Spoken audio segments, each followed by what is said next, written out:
vamos lá. Pela manhã nós estivemos aqui trabalhando o texto do capítulo 11, do verso 45 ao verso 57. Não teve energia, mas não faltou entusiasmo. Foi uma bênção, assim como tem sido todos os nossos encontros aqui de celebração ao Senhor. O capítulo 12, nós já estamos aí num outro momento, numa outra página do ministério de Jesus. Então é evidente que o texto por si mesmo, ele já traz aí, né, uma outra perspectiva do ministério de Jesus. Mas é claro que nós precisamos sempre fazer uma releitura do que foi dito aí, para que não percamos essa maneira didática, né, pedagógica em que o texto ele é apresentado por João aqui, ok? O último milagre que o Evangelho de João chama de sinais é o capítulo 11, onde o Lázaro ele foi trazido à vida. E vamos lembrar aqui que o livro de João, o Evangelho de João, ele narra numa sequência de 7 sinais alguns eventos importantes da vida de Jesus. E os milagres, eles têm como função pedagógica demonstrar que Jesus é o Messias.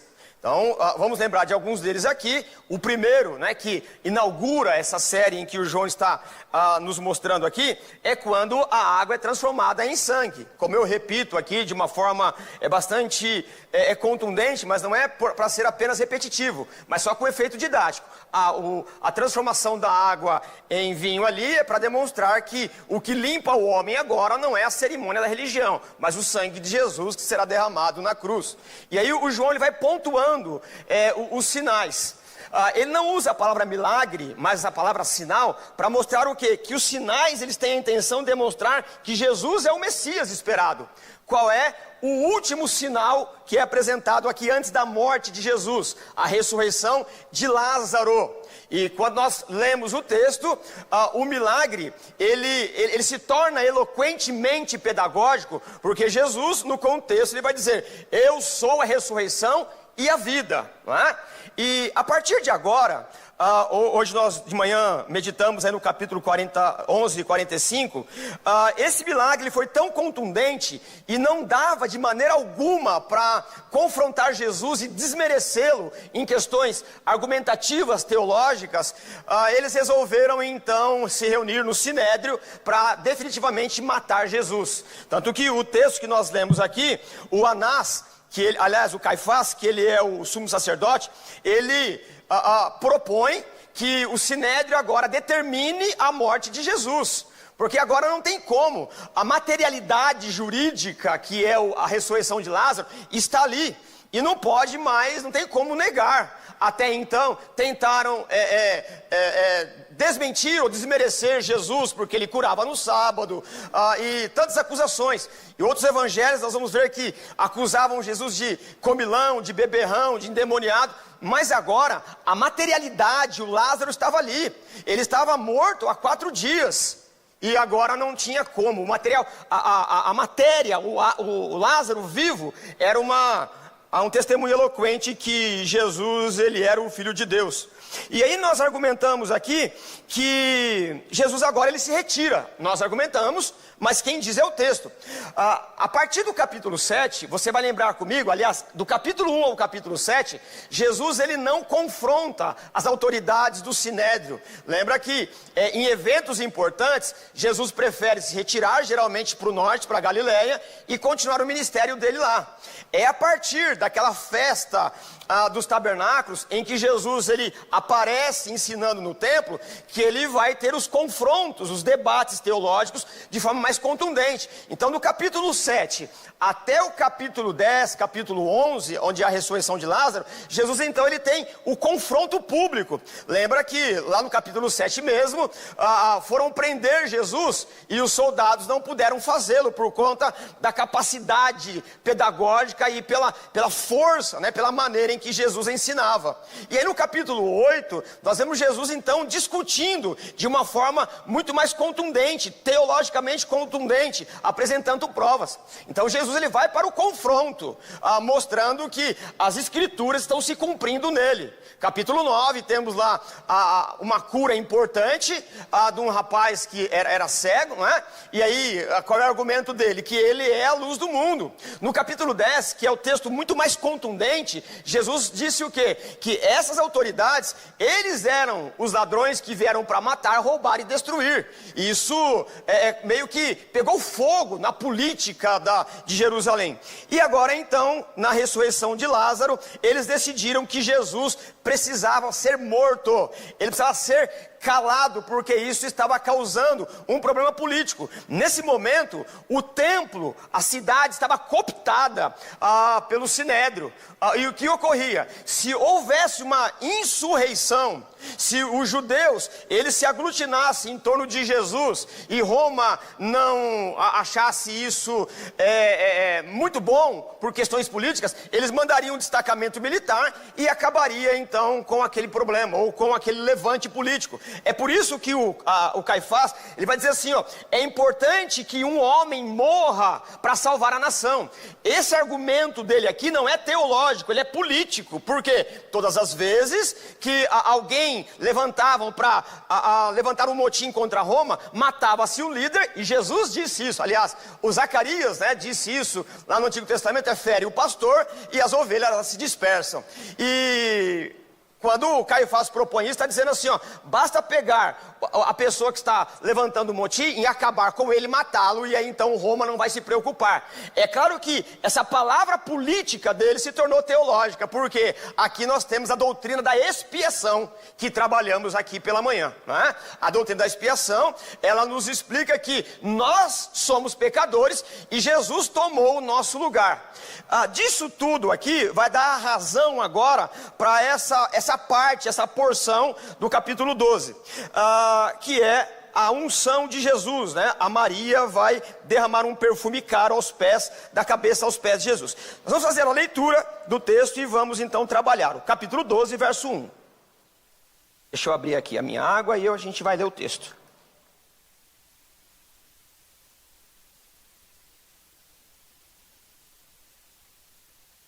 Doze, 1. 6 dias antes da Páscoa, Jesus chegou a Betânia, onde vivia Lázaro, a quem ressuscitara dos mortos. Ali prepararam um jantar para Jesus. Marta servia, enquanto Lázaro estava à mesa com ele. Então Maria pegou um frasco de nardo puro, que era um perfume caro, derramou-o sobre os pés de Jesus e os enxugou com os seus cabelos. E a casa encheu-se com a fragrância do perfume. Mas um dos discípulos, o Judas Iscariotes, que mais tarde iria traí-lo, fez uma objeção.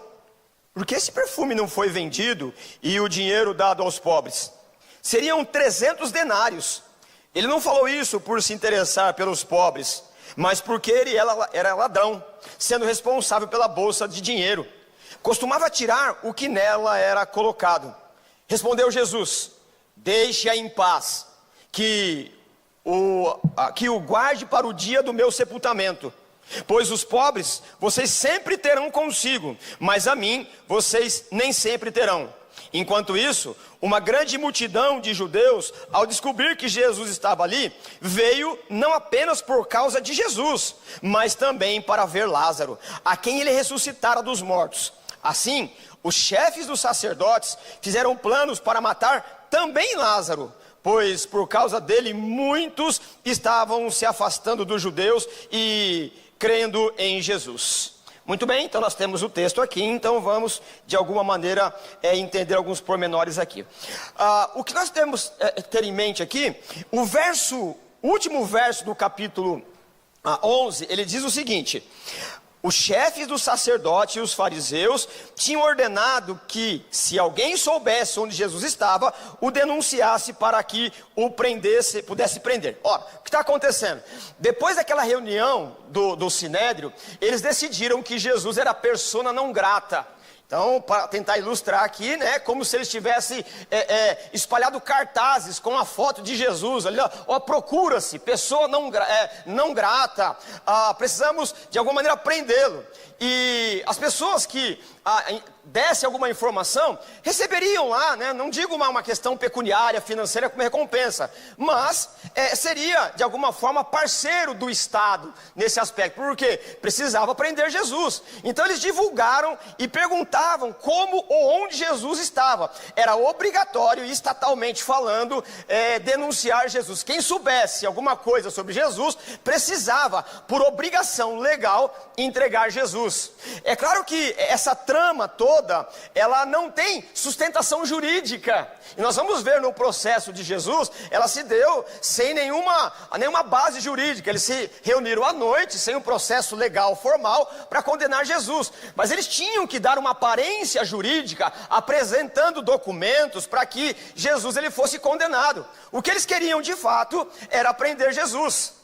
E nós lemos no texto que quando Jesus soube disso, ele se retirou para um lugar, para passar alguns dias no anonimato. Na leitura do capítulo 11, lá no verso 54, 55, nós vamos ver que ele foi para uma região chamada Efraim. E ele passou alguns dias ali, não é? E evidentemente que ele e algumas outras pessoas, alguns discípulos mais chegados. Mas era uma região que nós inferimos que não havia uma publicidade. Ele estava sendo procurado e nesse momento ele ficava visitando algumas pessoas. E uma casa que ele sempre frequentava era uma casa em Betânia, onde morava o Lázaro e as suas duas irmãs. Aliás, todas as vezes que ele vinha para Jerusalém nas festas, ele costumava ficar na residência dessa família. E o texto vai mostrar que por conta dos últimos acontecimentos, um outro sujeito chamado Simão, que ainda tinha o apelido de leproso, ele ofereceu um jantar. E esse jantar vai acontecer na casa do Simão leproso. E de onde nós inferimos isso? Da harmonia dos evangelhos. Por exemplo, lá em Mateus capítulo 26, versos 6 e 7, é um texto paralelo a esse que nós lemos aqui. Olha que o Mateus vai nos informar aqui, ó. Estando Jesus em Betânia, na casa de Simão, o leproso, aproximou-se dele uma mulher com um frasco de alabastro contendo um perfume muito caro. Ela o derramou sobre a cabeça de Jesus quando ele se encontrava reclinado à mesa. Ora, então o jantar não foi na casa do Lázaro. Quem está oferecendo esse jantar para celebrar a cura é esse Simão o leproso. E quem está responsável pela logística, pela organização do jantar? As mulheres. Evidentemente que a mulher tem esse papel doméstico, esse papel de organizar e atender as visitas, né, aqueles que são convidados. E quem está à mesa celebrando? Jesus, Lázaro, não é? Simão leproso, que agora só o apelido é leproso, mas ele não é mais leproso, ele foi curado. E ali você tem o quê? O Lázaro, que ele está plenamente restaurado, ele está vivo, ele está comendo, se alimentando. Não há mais dúvida que o milagre foi eloquente e não dá mais para subterfúgio jurídico ou teológico. Ali há uma materialidade. Então nós temos aí um jantar que no mínimo 15 pessoas estão reunidas ali. Jesus, os 12 apóstolos, o Simão com o apelido de leproso e o Lázaro. E nesse jantar ocorre então essa cena da Maria ungindo Jesus em Betânia. Uma questão importante aqui é que quando nós lemos que essa Maria, ela unge a Jesus, essa cena ela já apareceu de alguma maneira em outro momento. A Marta está sempre trabalhando, sempre é muito preocupada com a logística da coisa toda, e a Maria, não é que ela é negligente, mas ela sabe separar, né, o momento do preparo do trabalho e o momento da adoração. Inclusive, quando nós lemos o texto de Lucas, que a Maria está aos pés de Jesus, essa expressão aos pés de Jesus significa discipulado. Então não é que a Maria ela negligencia o discipulado e enquanto a outra trabalha loucamente. Não, ela sabe, ela tem uma maturidade de entender que precisa preparar a logística, todas as coisas, mas precisa estar aos pés de Jesus. Então você percebe que estar aos pés de Jesus, ela é uma necessidade que não pode ser interrompida.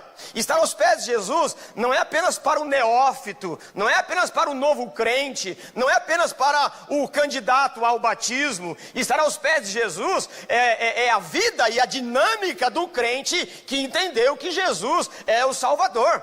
Portanto, nós precisamos de alguma maneira e sempre buscar meios e métodos pedagógicos, didáticos, para todos estar aos pés de Jesus, comendo do pão, não daquele pão da ceia, em que tem um gosto no paladar físico, mas aquele pão que dá gosto ao paladar da alma.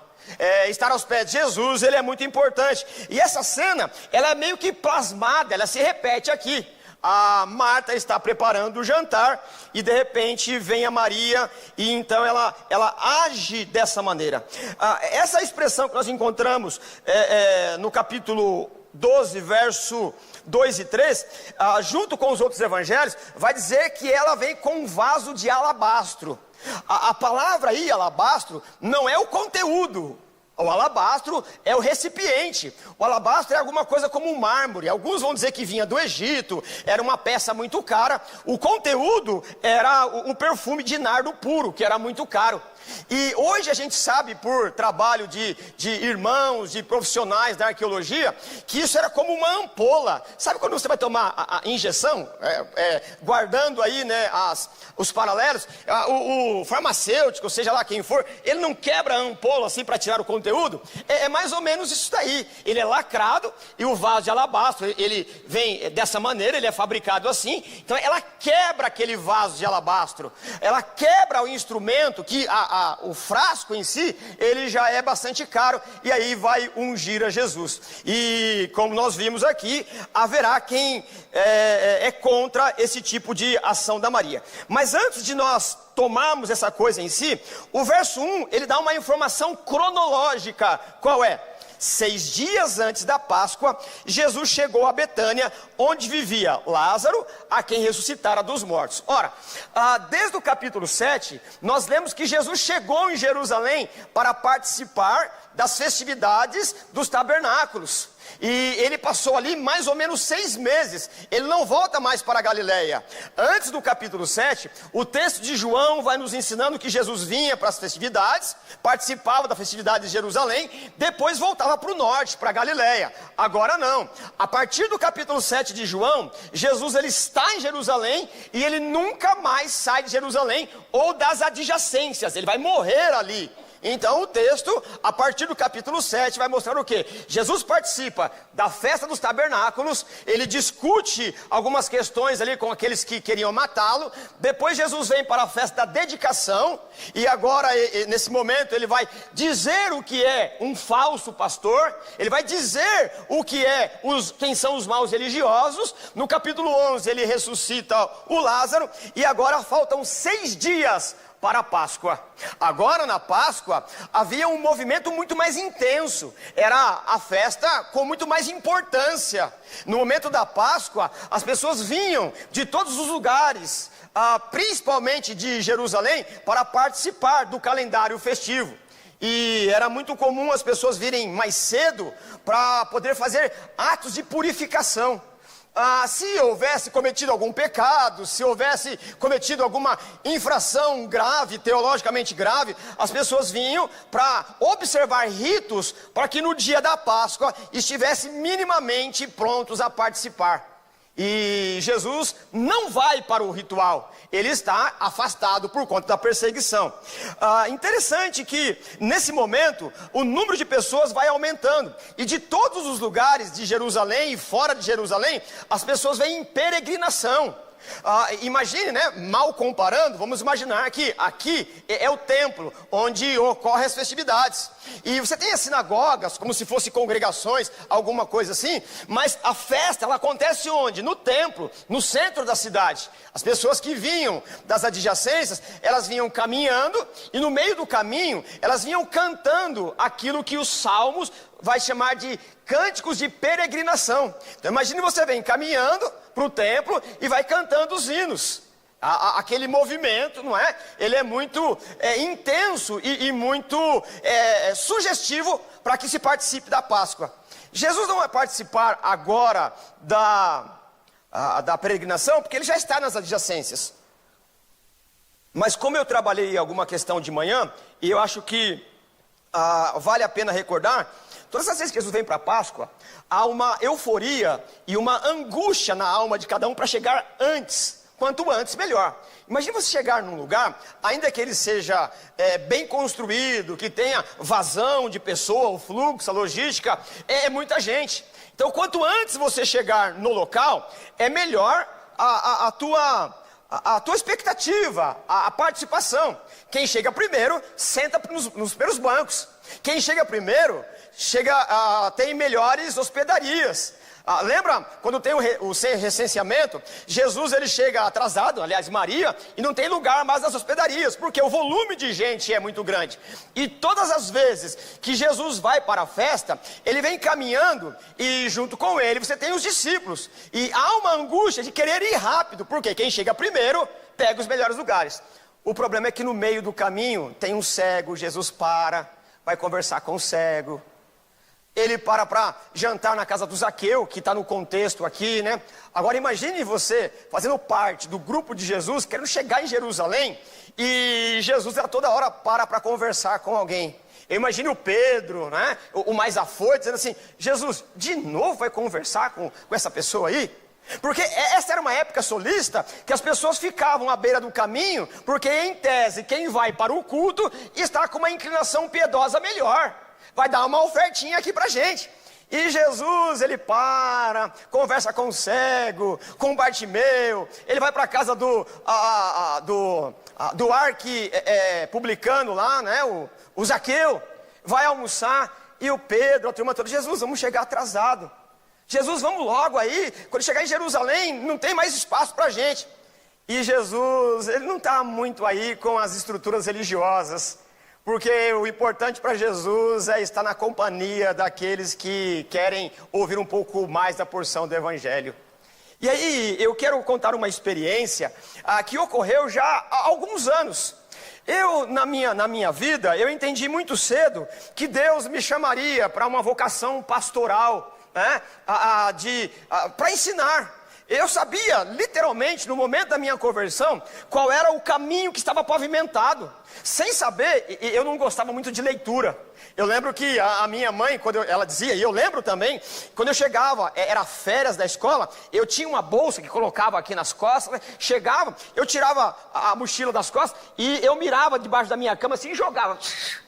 Eu só pegava aquela bolsa quando meu pai, sob olhares ameaçadores de morte, eu entendia que eu tinha que pegar para ler alguma coisa. Eu odiava ler, né? Eu não quero ler esse negócio aqui. Mas quando eu conheci o Evangelho, eu entendi que Deus havia me chamado para ler e para estudar. Me deu uma gana de aprender e estudar, e eu já fui buscar um seminário. E eu lembro numa ocasião, eu ainda neófito, eu ainda aspirante na fé, sabia muito bem, eu sabia até que eu ia escrever textos, né? Como eu não sei, eu só sei que sei, como diz o personagem do filme, né? Eu não sei, só sei que é assim. Em uma certa ocasião, num culto, numa igreja em que eu nasci para o Evangelho, tinha um menino, não é? Tocando bateria, e eu nesse dia, eu estava na porta, recebendo os irmãos, era um culto de jovens, vinham jovens de vários lugares, e o menino no meio do louvor, ele parou de tocar, e todo mundo estranhou aquele negócio. Ele foi em minha direção, e ele disse 3 palavras, lê, lê e lê. Não falou mais nada. Ele sentou e começou a tocar. Meu coração, eu sabia de tudo que precisava ser feito ali, né? O que estava acontecendo. Eu cheguei em casa, dobrei os meus joelhos e fiz um pacto com Deus. Todas as vezes que eu termino de ler um livro, toda vez que eu termino de estudar sistematicamente uma coisa, eu me ajoelho e ofereço como um culto de obediência ao Senhor, porque é aquilo que Ele me chamou para fazer. E por que eu estou lembrando de tudo isso daqui? Eu estava no seminário, estava na rua São Bento, e eu lembro que eu tinha uma aula de panorama histórico. E eu gostava muito dessas aulas de história. E eu gostava também da professora. Eu saí do metrô, eu trabalhava no Alphaville, e eu não tinha dinheiro para passagem. Eu saía do Alphaville, né, do Tamboré ali, aquela ponte da nobilíssima cidade de Carapicuíba ali, né, os irmãos conhecem a fama e a reputação, né, de uma cidade nobre como essa, era entupido ali. E eu, para dizer que era por conta do trânsito, eu ia a pé, correndo para pegar o trem para ir até São Bento. Mas não era, não tinha dinheiro para passagem. Ou eu pagava o seminário, ou eu pagava a passagem. E eu ia ali, né, falei, eu não posso perder essa aula, não posso perder a aula. Então eu cheguei, uma certa ocasião, desci na estação São Bento, andando pela rua, tinha uma senhora caída. E essa senhora, ela pedia socorro. Alguém me ajude, alguém me ajude. E as pessoas passavam, não ajudavam essa senhora. E eu fiquei num dilema terrível. Eu ajudo essa mulher ou eu vou para a aula? Eu sei que vocês estão fazendo julgamento. E devem fazer, né? É óbvio que eu deveria decidir ajudá-la. Mas acreditem, eu preferi a aula. E eu estou dizendo isso não para que você me elogie, mas por vergonha. Porque eu preferia a estrutura acadêmica religiosa do que socorrer uma pessoa. E Jesus faz o contrário. Vocês querem ir para a festa? Vão vocês. Não importa se eu chegar atrasado na religião. Importante é socorrer alguém que está clamando aqui. E você percebe que isso aí já vão aí 25 anos, mais ou menos. Isso eu nunca mais esqueci, porque eu não quis perder a aula, ou pouco tempo da aula, e socorrer aquela mulher. E Jesus, ele nunca escolhe errado. Ele sempre escolhe a dignidade humana. Jesus vindo para as festas da Páscoa, ele não importa em perder o horário, ele não importa em chegar atrasado, ele veio para socorrer vidas que clamam por socorro. Jesus está sempre pronto a socorrer aqueles que clamam de fato e de verdade.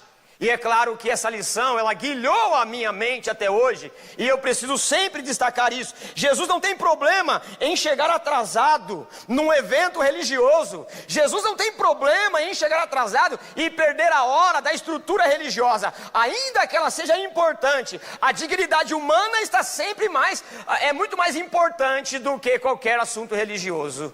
E é claro que se essa questão não ferir a nossa consciência, nós precisamos rever o Evangelho, que é daqui que nós precisamos tirar outros conceitos que vão surgindo. Então a festa, ela tinha, para começar, faltava 6 dias, e ele recebeu um convite para jantar.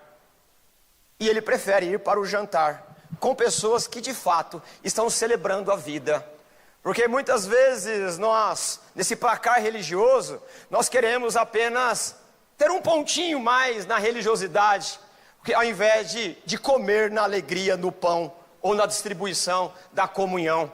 Jesus sempre prefere a companhia de gente, não a estrutura religiosa. Com isso aqui, eu não estou dizendo que a religião não seja importante, mas a religião, ela pode nos colocar uma máscara, e essa máscara, ela vai omitindo a nossa face, e mesmo aqueles, ou cada um de nós, quando usa a máscara religiosa, não consegue mais tirar, porque ela plasma em nós. E quando nós conseguimos de alguma maneira tirar a máscara, nós não conhecemos mais sequer o próprio rosto, porque nós vamos atuando no campo da fé. Pessoas são mais importantes, comunhão com pessoas são mais importantes. Então Jesus, ao invés de ir para a festa naquele momento, ele prefere ficar com os seus amigos celebrando o milagre. Uma outra ocasião, os discípulos de João e os fariseus, na conversão de Mateus, aliás, Jesus está o quê? Comemorando com o Mateus a conversão dele. Você pode ler isso em Marcos 6 e outros capítulos também.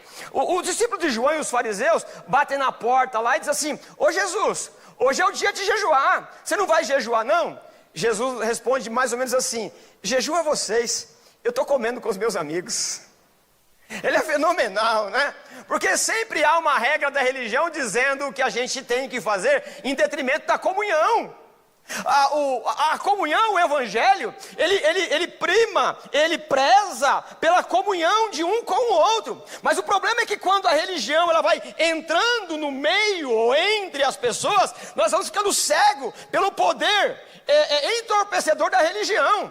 E é claro que em nome de Deus, nós fazemos e cometemos muitos absurdos. Em nome de Deus, um grupo coloca bomba no corpo e se explode. Em nome de Deus, um grupo se crucifica como se fosse Jesus. Em nome de Deus, alguns reúnem um patrimônio ou parte dele e oferecem. Mas na verdade, quando Paulo vai sistematizar, ou pelo menos argumentar em relação a isso, ele vai dizer que ainda que você doe o seu corpo para ser queimado, se não tiver amor, isso de nada vale. E é claro que a casca da religião, ela vai nos tornando insensíveis para a questão da relação humana. E os partidos vão aparecendo. E os partidos vão se tornando pessoas que se reúnem por aquilo que ela entende como a preferência religiosa. Mas enquanto não houver o desarme para o reino de Deus, nós vamos ter o quê? A capacidade de fazer a leitura da vontade de Deus e não a nossa. Isso também eu poderia chamar, junto com Paulo, de mortificação da carne. Não é você que decide como são os valores do reino de Deus. Não é você que decide como é ou como deixa de ser. Existe alguém com mais juízo do que eu e você. Ele é Jesus, o Filho de Deus. Jesus então, faltando 6 dias para a festa da Páscoa, ele prefere ficar em Betânia. Aí então, verso 2, nós temos essa informação. Ali prepararam um jantar para Jesus. Marta servia, enquanto Lázaro estava à mesa com ele. Então Maria pegou o frasco, que nós sabemos que é de alabastro, por conta das inferências dos outros evangelhos, de nardo puro, que era um perfume caro. Derramou sobre os pés de Jesus e o enxugou com seus cabelos. E a casa encheu-se com a fragrância do perfume. Ora, nós temos aqui algumas regras de etiqueta, não é? A mulher, ela tinha o seu papel social. E quando havia uma festividade, havia convidados, ela não poderia aparecer em público, ou pelo menos na reunião dos homens ali, a não ser para servir. E aparecer com o cabelo solto, então era um crime grave. E é justamente o que ocorre aqui. A Maria, ela é alvo da crítica contundente. A turma, as pessoas que vão falar sobre o ato dela, são pessoas que não conseguem fazer uma mínima leitura da dignidade humana e da espontaneidade do culto. São pessoas que estão interessadas na formalidade. E a Maria, ela tem uma gratidão tão grande, porque à mesa está ali um homem chamado Simão, que ainda tem o apelido de leproso, mas ele tem a pele limpa. Jesus curou esse homem.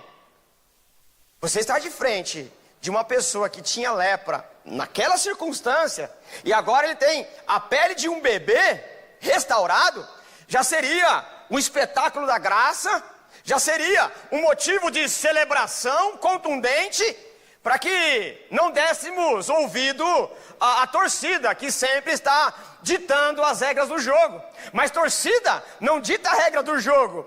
O jogo é jogado em 4 linhas, com regras definidas. Não somos nós que definimos como celebrar ao Senhor. Eu lembro também nessa ocasião em que eu estudava nesse seminário, nós tínhamos um trabalho chamado de trabalho prático. E um desses trabalhos práticos era feito aqui em Itu, bem na beira da Castelo. Eu não sei se tem ainda, mas deve ter, não é? Um lugar chamado leprosário, ou hospital de leprosos. E quantas vezes nós fomos fazer trabalho ali? Nós passávamos por um período de treinamento, para saber como agir, como conversar com as pessoas, e tínhamos o culto ali. E quantas vezes eu e o meu grupo, nós íamos bem cedinho para visitar algumas famílias e depois levá-las para o culto. E não era uma coisa muito agradável de se ver. Algumas vezes nós íamos no ambulatório, onde as pessoas, elas estavam num estado avançado. E a lepra, ou a hanseníase, ela vai comendo as extremidades. Então, algumas pessoas, a orelha já não tinha mais, o nariz, não é? Não tinha mais, a extremidade, ela vai comendo, e ele não tem mais sensibilidade. E aquelas pessoas são carentes de um abraço, de um toque. E a família toda ficava ali, deve ficar ainda. Eu vi de perto algumas cenas bastante chocantes. Eu lembro numa ocasião em que nós chegamos ali num grupo muito tímido, muito tacanho de seminaristas, e mal tínhamos o dinheiro para pagar a passagem, o pedágio para ir lá. E um grupo religioso, eles chegavam lá com ônibus de todos os estados do Brasil. E quando eles estavam chegando, eles tiravam do porta-mala objetos, roupa, cigarro, um monte de coisa para oferecer para as pessoas ali. E eu lembro de uma ocasião que eu estava olhando, eu não tinha o que fazer. Eu fui ajudar a descarregar um ônibus desse. Esse grupo espírita descarregando para entregar sapato, para entregar roupa. Eu falei, eu não estou fazendo nada aqui, já visitamos todo mundo, quer saber? Eu vou ajudar essa turma aí. E depois eles se reuniram para cantar. E aí então se reuniram lá e começaram a cantar algumas músicas. Eu já disse aqui para os irmãos que me acompanha sabe, eu gosto muito de MPB, de música de raiz, e está lá todo mundo cantando um violãozinho. Aí eu falei, eu vou cantar também. Eu falei assim, eu posso cantar, né? O que eu vou fazer aqui eu não sei, mas eu vou cantar. Aí então eu comecei a cantar um hino, né? Um hino da harpa. E comecei a cantar aquele hino, e daqui a pouco parou os instrumentos, e daqui a pouco as pessoas começaram a chorar, e eu comecei a cantar, e exaltar o nome de Jesus, e aí começamos a distribuir. Eu falei, quer saber? Eu não sei onde vai dar isso daqui, eu não sei o que eles vão fazer depois, mas eu estou indo embora, fiz o meu papel, estou indo embora. E depois o culto foi uma bênção. Eu tinha cantado, só faltava pregar. Mas eu estou dizendo tudo isso porque quando nós valorizamos as estruturas religiosas mais do que a dignidade da pessoa humana, isso não é evangelho. As estruturas, elas estão em benefício da dignidade humana, nunca o contrário. Quando um departamento, quando um grupo, quando qualquer outro tipo de teologia, ele não tem impacto na vida humana, ele deve ser questionado, ele deve ser mudado, ele deve ser repensado, porque tudo que nós discutimos aqui, ele tem que ser em benefício da vida humana.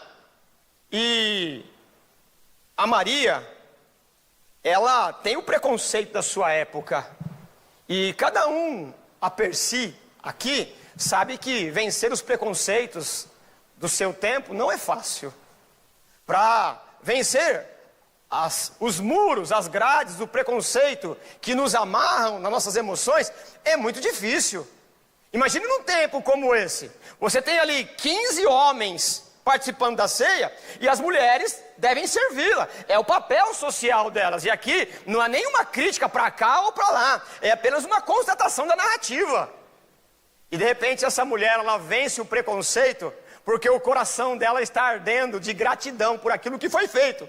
Não diretamente para ela, mas foi feito para um homem chamado Simão leproso, que abriu a casa, e o irmão dela, que estava já em estado de putrefação, mas agora os olhos dele estão brilhando porque ele tem vida de verdade.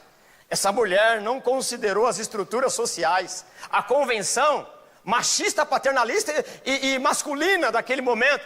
Ela soltou o cabelo, invadiu a cena, quebrou o protocolo, e de joelhos, ou depois de joelhos, ela quebra o vaso de alabastro e unge Jesus, demonstrando que, e a gente vai descobrir no texto, que aquilo tinha um preço, e o preço era de 1 ano de um trabalhador. É um investimento muito alto. E aqui então nós temos o ponto nevrálgico dessa reunião. Essa mulher, ela está disposta não a quebrar apenas o protocolo social, ela não está apenas a quebrar a formalidade de aparecer em público no momento em que a etiqueta não permitia, e soltar o cabelo e tocar num homem em público. Mas o preconceito não era maior do que a alegria da devoção, mas a gratidão da cura do seu irmão e do amigo Simão leproso era muito maior do que o preconceito. Ela toma aquilo que é mais importante e unge a Jesus, não porque ela queria alguma coisa em troca, mas por gratidão. E aqui então, irmãos, tem uma lição muito importante. Não há quem não tenha sido chamado para atuar no reino de Deus. É claro que cada um tem a sua especificidade. Não haverá espaço para todos serem pastores. Não haverá espaço para todos presidirem.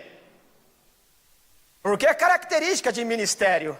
Não haverá espaço para todos comporem um grupo de arte como esse da música. Não haverá espaço para todos lidar na tecnologia, como os irmãos ali de forma voluntária, até anônima ali, estão trabalhando para essa estrutura. E nós vimos a dificuldade pela manhã de não usar a tecnologia. O culto fluiu, mas sem as mãos habilidosas e a técnica de quem está por trás da coisa ali, são importantes. A lição é que essa mulher abriu mão da convenção social. Essa mulher abriu mão de um investimento alto. E todo aquele que foi chamado para trabalhar no reino de Deus, a primeira característica que deve apresentar é que estar disposto a sair de cena quando estiver atrapalhando. Quando nós amamos de fato alguma coisa, quando a gente percebe que é pedra de tropeço, a gente atua em outro lugar. Porque a característica do amante é se anular ou estar no anonimato para o bem do objeto amado. A primeira característica de quem ama o reino de Deus é quando está atrapalhando, é chamar o outro, vem cá você trabalha melhor do que eu. A primeira característica no reino de Deus, quem foi chamado, não é lutar com unhas e dentes para fazer o que tem muita gente melhor para fazer, é buscar outro lugar, nos seus adjacências mesmo. Mas sempre haverá alguém com mais habilidade chegando para fazer. Porque aqui não há uma disputa de quem faz melhor. A seara é grande e sempre haverá serviço. Portanto, quanto mais mão de obra, melhor. Venha trabalhar. Nós precisamos porque o mundo perece.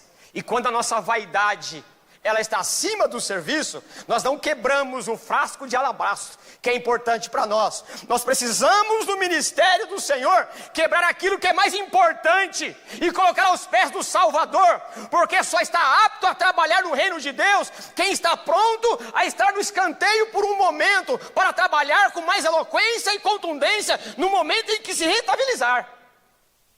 Nós precisamos entender que o reino de Deus, ele foi dado para que todos aqueles que conhecem a Jesus, eles venham e trabalhem. Portanto, que o Senhor nos ajude a quebrar aquilo que é mais importante, para derrubar sobre aqueles, ou derramar sobre aquele que é digno de adoração, aquilo que é mais importante.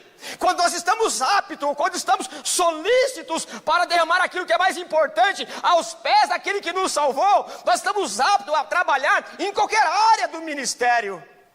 Um homem chamado Macintosh, ele disse o seguinte, que se Deus mandasse um anjo para trabalhar em qualquer área no reino aqui na terra, ele não perguntaria se era para cuidar da limpeza do banheiro ou só para gerenciar uma nação. Ele viria, porque não há diferença de uma coisa ou de outra. Todo trabalho no reino de Deus é digno.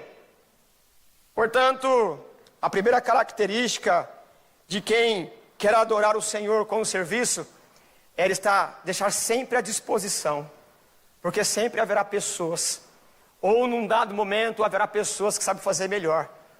Quando nós amamos alguém, nós queremos o bem da pessoa. Então, quando dá um passo para trás e coloca alguém que sabe fazer melhor, nós estamos dizendo, eu te amo tanto, que eu sou capaz de entregar a outro que vai cuidar melhor de você.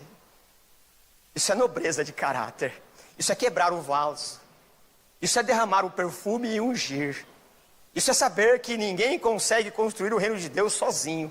Isso é saber que há lugar para todos trabalharem no reino de Deus. Você tem alguma coisa que você pode quebrar.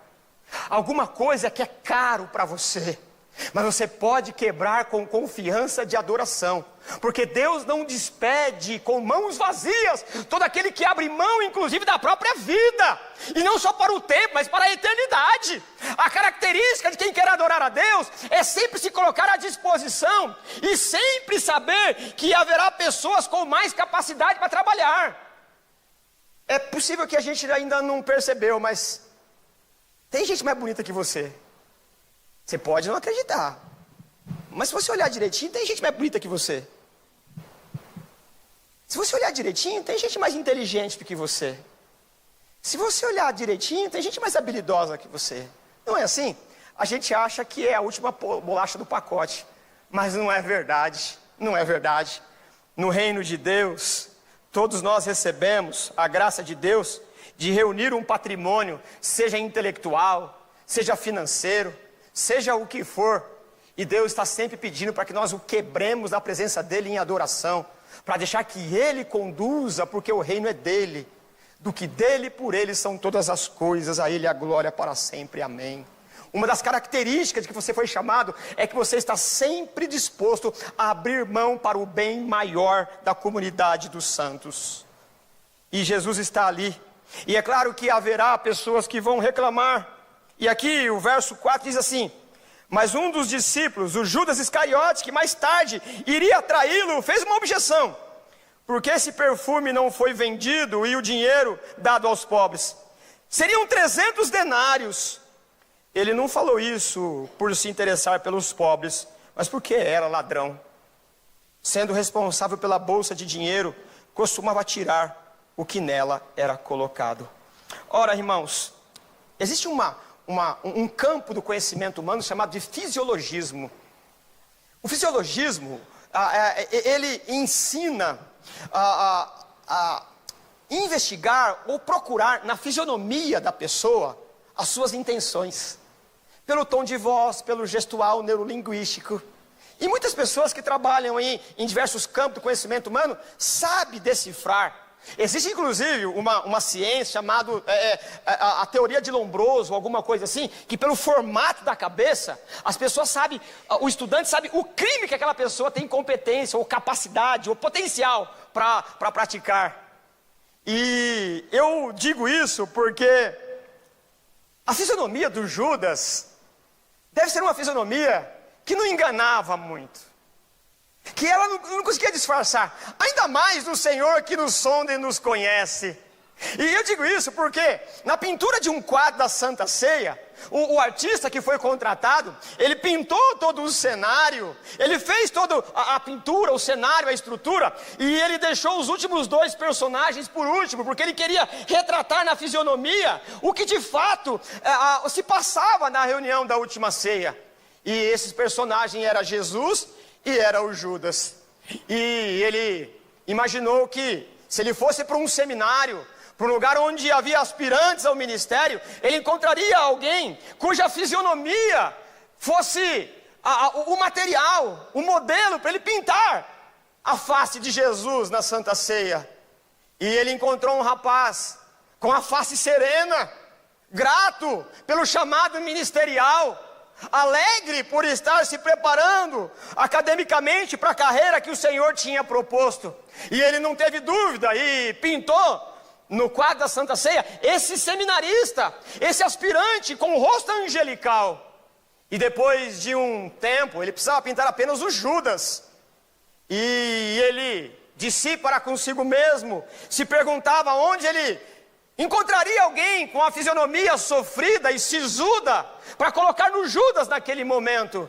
E ele não teve dúvida e foi para uma casa de prostituição ou alguma coisa parecida. E ele, procurando, investigando, encontrou um rapaz em que o rosto, em que a fisionomia caberia muito bem para pintar o rosto de Judas no quadro da Santa Ceia.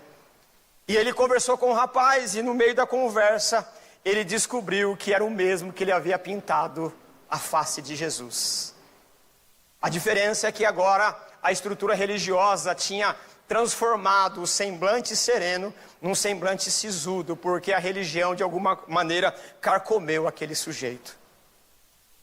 E aqui, irmãos, há a terrível história de que quando nós não estamos dispostos a entregar ao Senhor aquilo que Ele tem nos dado em benefício do reino de Deus, nós podemos ter a fisionomia serena dos primeiros dias transformada numa figura iracunda, sarcástica e de pessoa que perdeu a piedade como Judas. A questão é que, se hoje você serviria de modelo para ser pintado Jesus na Santa Ceia, nós precisamos estar sempre quebrando aos pés de Jesus e ungindo os nossos vasos de alabastro, para que nós não tenhamos o apego exagerado, para não ter o rosto sisudo por conta da religião, e também servir de modelo, e aí de forma irreversível, para ser pintado também como modelo Judas.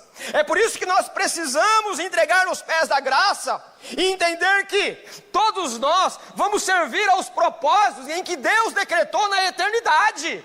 Mas há uma diferença em servir como João ou servir como Judas. Mas todos vamos servir aos propósitos do Senhor. A diferença em servir como Anás e Caifás ou servir como Mateus transformado. A diferença em servir como Judas ou servir como um discípulo sereno do Senhor. Porque não existe uma terceira via. Ou nós vamos servir de modelo para a face sisuda e pesada do Judas traidor, ou vamos servir para pintar a serenidade de alguém que está tranquilo debaixo da graça. Nós vamos servir a Deus. Nós sabemos, e esse texto vai aparecer ainda, que no momento da última ceia, o Judas, ele traiu.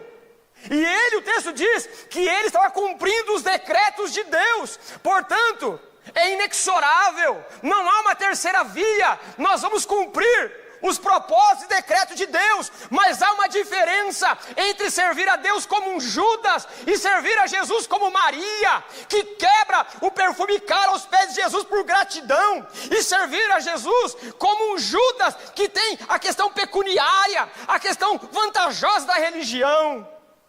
E o Judas, ele, além de tudo, ele tem um comentário sarcástico e religioso. O texto diz que ele argumenta num tom de piedade. Essa coisa poderia ser vendida. E Jesus, no verso 7, o texto diz: respondeu Jesus, deixa em paz. É que a gente lê o texto numa serenidade, mas a construção no texto de verdade, ela não é uma fala macia. Jesus é que não usa de gentileza, ele usa de firmeza. Jesus não é o defensor, o protetor da igreja, e Paulo não vai dizer que nós devemos amar a mulher como Jesus amou a igreja. Então Jesus, ele se coloca como defensor do fraco. Deixa em paz, num tom firme e sem titubear. Deixa em paz. Todas as vezes que for necessário, Deus se levanta para defender a reputação daqueles que estão dispostos a quebrar o vaso de alabastro e derramar o nardo da adoração. A adoração pela ressurreição e a vida, a adoração pelo evangelho da graça, a adoração pela eternidade que virá, a adoração pelo pão que comemos para o corpo, a adoração pelo pão que comemos para a alma, a adoração pelo tempo e a adoração pela eternidade. Jesus nunca deixa as margens da vida aqueles que resolveram adorá-lo. Ele está sempre pronto a caminhar, porque Ele é o divino companheiro no caminho, e a sua presença sentimos logo que transitamos. Deixa em paz, deixa em paz. E aqui, partindo para a conclusão, verso 7, deixa em paz, que guarde para o dia do meu sepultamento. Para a Páscoa havia a preparação, e quando alguém vinha a óbito, você tinha ali os ritos. Inclusive Jesus, quando ele já morto, depois do evento da cruz, o Nicodemos e o José de Arimateia tomaram o corpo dele, pediram para as autoridades responsáveis para ungir. E Jesus está dizendo que ela está fazendo isso em antecipação. Ela está celebrando, ela está oferecendo em vida, ela está oferecendo não em morte, não num corpo inerte, mas em vida. Ela não pode esperar mais 2 ou 3 dias, porque o entusiasmo da adoração é um entusiasmo que brota como uma fonte daquele que foi perdoado. Ele quer adorar, ele não pode deixar para amanhã. E aqui tem uma expressão que eu gosto sempre de pensar sobre isso, que a linguagem do amor só os amantes entendem. A linguagem do amor, ela não é pública, no sentido de que as pessoas entendem a linguagem do amor numa essência total da relação de quem ama. A linguagem do amor, ela é uma linguagem particular entre aqueles que amam. Eu tento explicar isso mais ou menos assim. Quando a gente vê 2 adolescentes, jovens, que estão no flerte, naqueles olhares. Alguns de nós que já passamos dessa idade, falam assim, nossa, que coisa, dá até uma coisinha assim, né? Nossa, que coisa melosa. Não é assim? Nós já passamos essa idade. A gente não entende os olhares, não entende, fala, oh, que docinho, nossa, que coisa. Não dá uma certa angustiazinha, por quê? Porque a gente já está meio mofado para isso. Não é um elogio, né? Mais uma vez. Mas não é assim. Quando você vê lá dois adolescentes, fala assim, eu trouxe um bombonzinho para você. Fala, nossa, que coisa, né? É muito meloso para a gente. Por quê? Porque na linguagem do romantismo ali, a linguagem quem entende é quem está no jogo do amor. Quem está fora, aquilo é meloso, aquilo é exagerado, aquilo não precisa. Mas quem está no jogo do amor, nada é pouco, nada é muito, sempre é pouco. Porque a linguagem do amor, só os amantes entendem. É claro que eu não entendo a linguagem do amor quando o adolescente entrega um bombom, uma cartinha ou um gesto romântico para o outro, porque eu estou fora da relação do amor. E aqui está implícito isso. Por que o Judas não entende a linguagem do amor? Porque ele não faz parte do jogo do amor. Porque a linguagem do amor só os amantes entendem. E essa mulher, ela estava tão intensa e tão inteira no amor, que não tem preço, não tem pecúnia, não tem valor. Ela está disposta a quebrar, não um vaso caro, mas dar a vida por aquele a quem ama. E quem ama quer adorar, quem ama quer estar perto, quem ama quer se consagrar, quem ama quer obedecer, quem ama quer celebrar. E não importa a opinião daqueles que estão fora do jogo do amor. Portanto, irmãos, deixe de lado a opinião dos ladrões da alegria. Deixe de lado a opinião da estrutura religiosa e erga os seus braços e adore ao Senhor, porque foi Ele que salvou, foi Ele que te deu vida eterna e esperança. Alegre-se porque no jogo do amor você sentiu o amor da eternidade, o amor da cruz que te deu honra, eternidade, que te deu do paladar da alma o pão da vida para você comer. Portanto, para que você não tem uma mutação de fisionomia, é importante celebrar a salvação. Quem não celebra a salvação, anda perto de Jesus, mas pode andar por interesse. Essa mulher recebia a visita de Jesus, talvez uma vez por ano, mas quando chegava, tinha celebração e ela queria estar aos pés de Jesus. A questão não é o quanto você anda perto das estruturas religiosas, mas a questão é a expectativa e a relação do amor. Porque na linguagem do amor só os amantes entendem. A linguagem do amor é uma linguagem particular e intransferível. A linguagem do amor, ela vai sendo alimentada e retroalimentada quando o amor ele é recíproco. Quando o Salvador nos dá a salvação e o cuidado eterno, e nós experimentamos isso. E aqui tem a contrapartida. O Judas não entende a linguagem do amor, porque o interesse dele são algumas moedas furadas. Ele não entende a linguagem do amor, porque ele queria se valer da companhia de alguém que poderia cooptar o Estado, de alguém que poderia apenas resistir aos religiosos. E ele, muito preocupado pelas estruturas do aqui e o agora, perdeu a alegria da eternidade. Portanto, que a graça de Deus seja derramada nessa noite, para que a nossa fisionomia, ela seja daquele primeiro rapaz que estava no seminário e tinha um semblante suave, um semblante em que denotava um amor genuíno de entusiasmo do primeiro amor.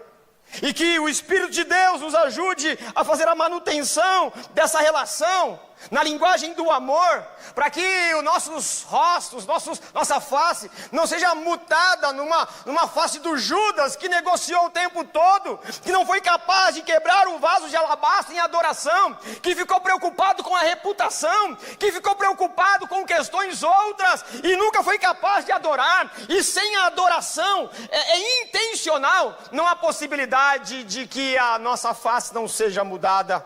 Nós estamos sempre como Judas, disposto a ir para a guerra. Estamos sempre como Anás e o Caifás, sempre dispostos em manter nosso domínio, uma estrutura. Mas a Maria mostra que quanto mais nós nos desprendemos, mais alegria nós temos pelo reino de Deus. E aí o verso 9 diz assim: enquanto essa questão está acontecendo, lembra que em Jerusalém a festa está se preparando para acontecer. E Jesus está onde? Está na comunhão de uma família, está na celebração de um jantar. Enquanto isso, uma grande multidão de judeus, ao descobrirem que Jesus estava ali, veio não apenas por causa de Jesus, mas também para ver Lázaro. Percebe? Quando Deus nos traz das trevas para a luz, nós também somos o maior cartão de visita, o maior testemunho, o maior panfleto sobre o Evangelho não é aquele que você entrega para o outro, mas somos nós, como Paulo diz, nós somos a carta escrita por Deus. Como diz o Francisco de Assis, muitas pessoas não vão ler a Bíblia, mas lerão a Bíblia em você. A alegria da salvação é o maior material evangelístico. Eu concluo aqui, o verso 10 diz assim: assim os chefes dos fariseus ou dos sacerdotes fizeram planos para matar Jesus e Lázaro também, pois por causa dele muitos estavam se afastando dos judeus e crendo em Jesus. Não precisa de muita coisa para despertar o reino das trevas. O reino das trevas, ele se levanta quando há uma alegria por aquele que te salvou. Mas não tem problema não, aquele que está conosco é maior do que aquele que está com o mundo. A Maria, ela sentou aos pés de Jesus, porque ouviu o Mestre. O Mestre trouxe-lhe paz na sua consciência e perdão dos pecados. Naquele momento, ela contemplava o irmão dela sentado, comendo, ressuscitado. E comendo de verdade, não era uma ilusão, não era um sentimento que enganava. Estava ali o homem, ressurreto. Lázaro estava vivo e saudável. Ela não teve dúvida da tomada de decisão e adorou ao Senhor, apesar do preconceito e apesar do valor que estava implícito ali. Eu não sei qual é o valor que você dá à sua salvação, mas não importa o quanto você precificou, mas comparado com o preço do sangue de Jesus é irrisório. E comparado com a vida eterna, tudo perde o valor. Tudo perde o valor. Os incautos, como Judas, eles sempre vão ter um preço para as coisas. Culparam pela extravagância. Esse homem veio dos apóstolos. Ele deveria dar o exemplo. Mas na verdade, ele só andou com Jesus. Mas ele não experimentou a alegria da salvação, porque ele cumpriu o papel dele, mas cumpriu como um traidor. Embora estivesse como um apóstolo, com os apóstolos, ele era um ladrão insensível e avarento. Um coração insensível sempre se demonstrará numa mão avarenta. E aqui não é só avarento de dinheiro, mas avarento de não deixar o outro trabalhar. Sempre haverá espaço para todos trabalharem.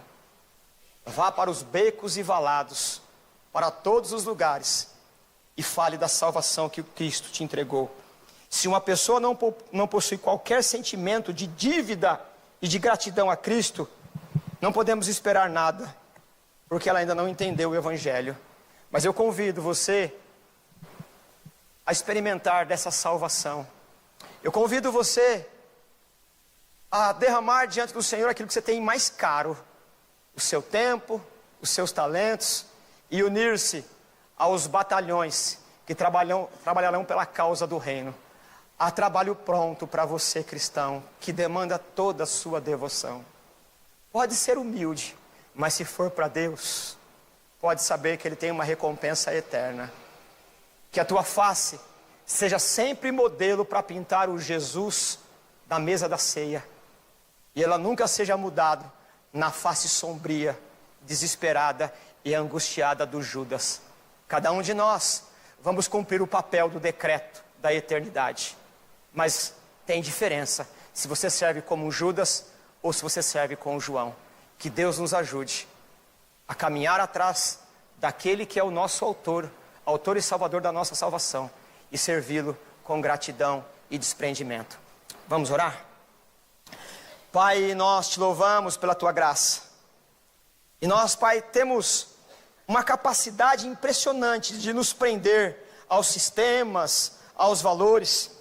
E eu mesmo, naquele dia, naquele fatídico dia, em que escolhi 5 minutos mais de aula do que dar a mão para aquela senhora e levantar, ela não ficou sem socorro, mas o Senhor, por graça e misericórdia, aguilhou a minha consciência para que eu nunca esquecesse disso. Que o Senhor, Pai amado, nos ajude, Senhor, a escolher da maneira honesta e sincera, arrepender-se dos pecados e entender que a primeira característica daquele que foi chamado para o trabalho no reino é colocar à disposição sempre, Pai. A característica de quem ama é querer o bem do objeto amado. Portanto, Pai, nos ajuda, Senhor, a trabalhar para o bem maior, Pai. Nos ajuda, Senhor, na relação do amor, na linguagem do amor. Falar numa intensidade de amor, numa relação em que o amante e o amado têm uma relação de culto e adoração. Ainda que o mundo despreze, ainda que o mundo nos ridicularize, ainda que coloquem algum tipo de preconceito, mas que o amor, ele seja, o amor da gratidão, ele seja muito maior, ele seja tão vibrante, que nós não ouçamos a voz daquele que quer nos criticar. Que possamos nessa noite quebrar aquilo que é mais importante diante dos teus pés e ungir o Senhor. Seja o que for, nos ajuda a nos desprender, Pai, para que possamos ter a face serena do Cristo da mesa da ceia. Nos ajuda, Senhor, a abrir mão do nosso orgulho, de tudo que for necessário para ganharmos a vida eterna. Porque não adianta, Senhor, ganhar o mundo inteiro e perder a vida eterna. Que possamos perder tudo o que nos atrapalha, para que possamos ganhar a vida eterna. O Senhor é bom, não despreza ninguém que está disposto a caminhar com o Senhor. Nós te louvamos, agradecidos em nome de Jesus. Amém. Deus abençoe, meus irmãos.